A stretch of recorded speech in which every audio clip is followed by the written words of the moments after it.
This dive within self feels like the never-ending story. Do you ever feel like that? I do sometimes.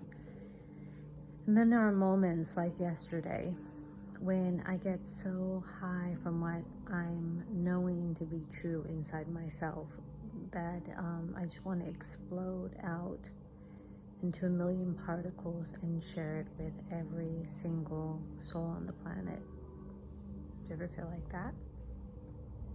I'm sure we've felt similar experiences together. This journey has taught me a lot. It's taught me to love myself from the perspective of where I sit. And I've sat in so many spaces within myself, outside of myself, with reflections of all of you. And we're in an infinite universe, so this possibility right now for human expansion within each and every one of us is endless.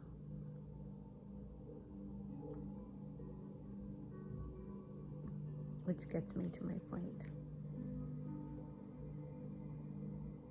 The information I have within me was meant to be how I took the ride, how I saw the ride, how I evolved the ride within self. Just like the way you're taking your journey is exactly your ride, how it evolves inside yourself. And we assume that our part for another is a vital piece of this. And then some of us have discovered that we are the other in which we seek out. And it's a very interesting concept to the human subconscious, who has had an expansion of about this much thus so far. And that's not a limit, that's just an awareness of what we grow within ourselves, and also an awareness that's set up in the collective. Now, there are some of us, like you and I, that seek outside of that circumference. And that's probably why I watch your videos and you're watching my videos. But in the seeking out of that circumference, there are a lot of pitfalls, right? The ego is one of those. Now, a lot of people want to shame the ego, but I've stated, and I will continue to state, that if I shame the ego, which is a part of myself, then what the heck am I here for? Why did I come from an infinite self into a human self if I want to shame that self? Now, I say this information, this has taken me a lot of work to get to this conclusionary state. In addition, why would I want to shame others outside of me for their inability yet to conceive themselves as infinite? And better yet, why, if I want to create love, would I want to hurt others outside of me with not showing them love? These are the mechanics of Susan. Now, to know this means I'm walking through a pathway of seeing it. To know this means that I'm looking at myself and how I choose to act, how I choose to see things, and how I choose to view that perspective as a way to evolve all the mechanics going on inside of me. And the mechanics going on inside of me is a very human aspect. And I have no doubt that I thought that this would be easier said than done. But what I'm learning is there's a lot to embrace. And there's a lot that I've rejected outside of myself, which is really inside of myself. And I don't have it all figured out. What I do, I'm having a trippy experience right now. I'm literally seeing myself inside myself, and I'm flipping like this. Fun. Okay. Maybe I shouldn't look right now. Let's just stay focused. So it's the aware, being aware of the awareness of the aware, being aware of the awareness of being aware of the awareness, being aware. It's always fun when I can pop like this in front of you, because something gets transmuted that's beyond the words in which I'm speaking. But the words create a direction. So, what are these videos about, really? The awareness of the self-awareness of the self-awareness of the self-awareness of the self. And as I go inward, and I go inward, and I go inward to the honesty of the things that I'm thinking and feeling, I've hit a point, right? This point of like, I'm done with the lies I tell myself, and I'm done with the lies I think of others. But then in the next second, I could be back on that wheel. What is that wheel? Your subconscious. What is that subconscious made of? It's made up of the first 7 years in which you were brought into this reality system. And it's also being gathered from a collective consciousness that is connected to each and every one of us. This is my gift, to see the mechanics of the human workings, why, to have conversations like we're having right now, to get a deeper introspective of mechanically how we're put together, because we're not being taught that, right, when we're brought here. And then what someone else knows innately and what comes to them innately and what they work on innately is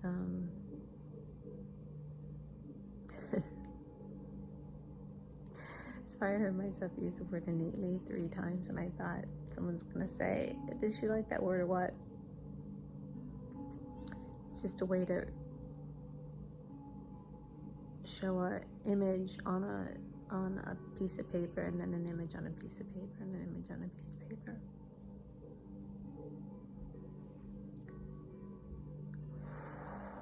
When I free flow with you, sometimes I'm like, where is this going? It's like painting or something, you know. The canvas is ripe. And in the middle of it, I get a little scared, because I'm thinking, what the fuck am I trying to say? And who is going to be listening to this? And what must they think of me at this time? That's a retraction back of myself that we call the ego, right? And the ego doesn't know itself is love, but it's getting there. As I work through the constructs of the madness of what we call human reality. That's what I feel like I'm doing, right? Constantly working through the constructs within me, the constructs that are in a collective.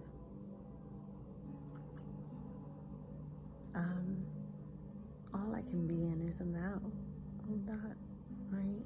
I could create a concept, but then the concept is constantly in flux. Right, and I'm breaking patterns within my subconscious in the process, and the patterns are strong because we're in a gigantic collective that no matter how much you push on it like this, it can't go away because it's part of you. I've been doing a lot of this most of my life. I'm like, get it the fuck away from me. We're there. Get over there.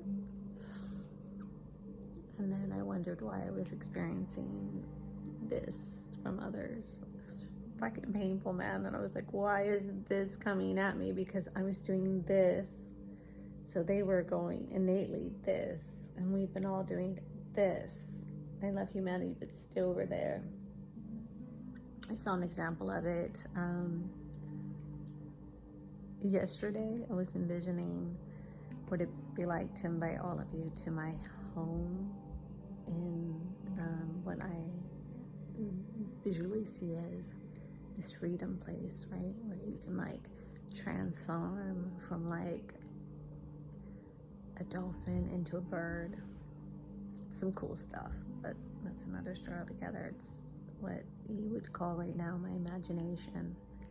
It's a place I get to go to when I close my eyes, but it's not yet in this reality. And so I started imagining what it would be like to invite all of you from this reality into that reality. And I got overwhelmed, like too many people at Disneyland. I was like, right. Let me see another part of my resistance. What I am a part of in this collective consciousness. And that I do have a part, as all of you have a part. And we're playing that part. Consciously or unconsciously, but we're playing that part. We all are part of that energy. And there are moments when I'm aware that I'm part of that energy and I get super excited and I start pushing that energy hard, right? For a collective awakening.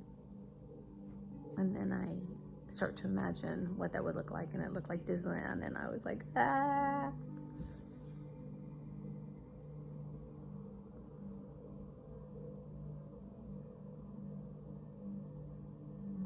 There's something just so sweet about being on your own sometimes, right? There's something so freeing about not having to talk. And I don't know why, but I feel when people are in front of me like we need to talk. Utilize that time together. But the truth is, I like a lot of introspective time. But you would never know it when I get together in a crowd. People always am so curious about the human in me because I'm so extroverted and introverted at the same time. Just feel something about Susan. Anyway, so let's get back to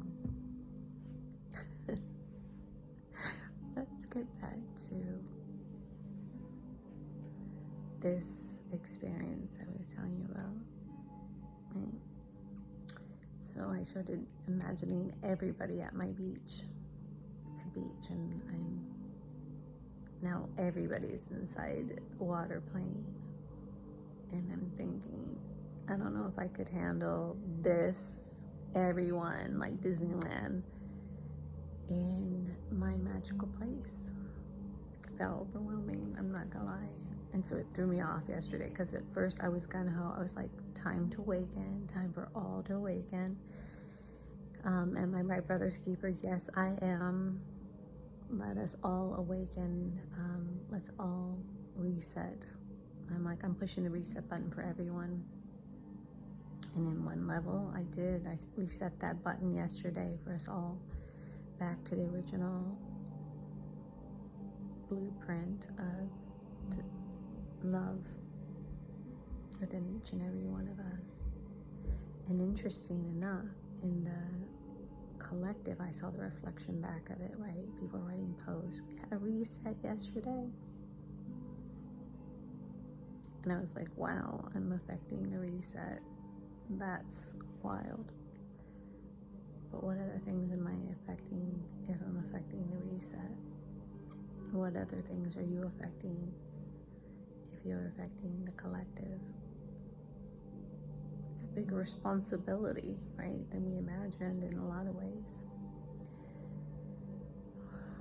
Or are we still holding on to pain?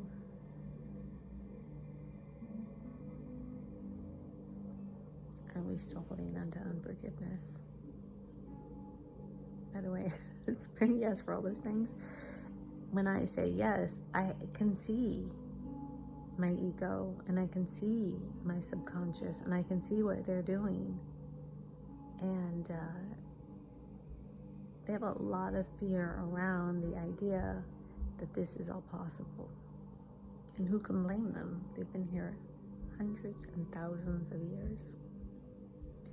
Who can blame any of us for feeling shell-shocked, hurt, disappointed, and the list goes on and on? Who could blame any being for feeling that way when the experience has been going on for so long? Now we could ponder the experience, and I guess I'm going really long today. We could ponder the experience as a simulation in a computer, and that just may be.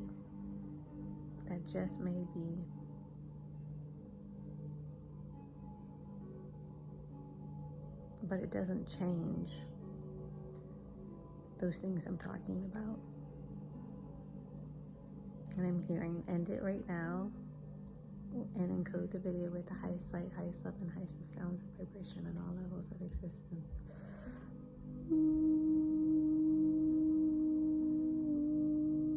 My love goes out to you like it goes out to me in flows of water. And it's constantly in motion, constantly flowing its way back to itself. Because water seeks its own level. And so do I. So these videos are designed for those that are meant to hear and those that are meant to see at this time and experience this deep, heartfelt exchange of time together, which all it means is an exchange of energy that's held with the highest integrity for one and for all.